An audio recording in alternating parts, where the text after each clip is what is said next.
तर या संदर्भात आता राजकीय वर्तुळामधून देखील प्रतिक्रिया येऊ लागल्यात, त्यावर एक नजर टाकूयात।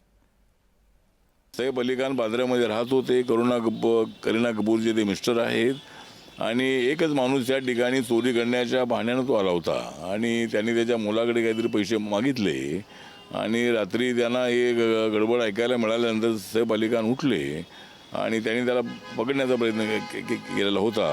त्यामुळे त्याचा चोरीचा जो उद्देश आहे तो सफल झाला नाही, म्हणून त्याने अशा पद्धतीचे वार केलेले आहेत। 6 वार त्यांच्या अंगावर झालेले आहेत। पण झालेली घटना ही अत्यंत दुर्दैवी आहे, निषेधार्थ आहे। एका फिल्म कलाकारावर अशा पद्धतीचा हमला होणं योग्य नाही आणि नक्कीच महाराष्ट्र पोलीस आणि मुंबई पोलीस जे आहे ते अशा घटना घडू नयेत यासाठी नक्की प्रयत्न करेल असा मला पूर्णपणे विश्वास आहे।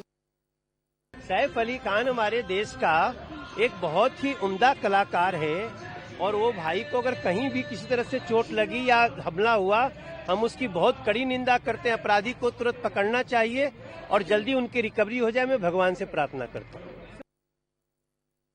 सैफ अलीजींच्या घरामध्ये घुसून त्या ठिकाणी जो आहे त्याच्यावरती हा काल रात्री भाड हल्ला झालेला आहे। सगळ्यात महत्वाची गोष्ट म्हणजे की ज्या ठिकाणी पोलीस यंत्रणेचा सगळ्यात मोठा वावर आहे, लोकांचा वावर आहे, अशा ठिकाणी या घटना व्हायला लागलेल्या आहेत। या व्यक्तींकडे पोलीस प्रोटेक्शन आहे, त्या व्यतिरिक्त स्वतःची अशी वेगळी सुरक्षा व्यवस्था पण आहे।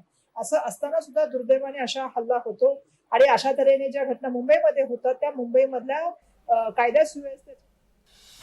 तर आपण पाहतोय सैफ अली खानवर चाकू हल्ला झालेला आहे आणि राजकीय वर्तुळामधून देखील प्रतिक्रिया येऊ लागलेल्या आहेत। सैफ अली खानच्या हल्ल्यावरून सरकारला देखील धारेवर धरण्यात आलेला आहे। कायदा आणि सुव्यवस्था राज्यामध्ये व्यवस्थित नाहीये, धाब्यावर बसवली गेली आणि हे सर्वस्वी गृहमंत्र्यांनी यामध्ये लक्ष घातलं पाहिजे असं देखील विरोधकांकडून म्हणण्यात येत आहे। तर काही जणांच्या बोलण्यातून सैफ अली खानच्या मुलाचं नाव तैमूर ठेवल्यामुळे हा हल्ला झाला असावा असं देखील म्हणण्यात येत आहे।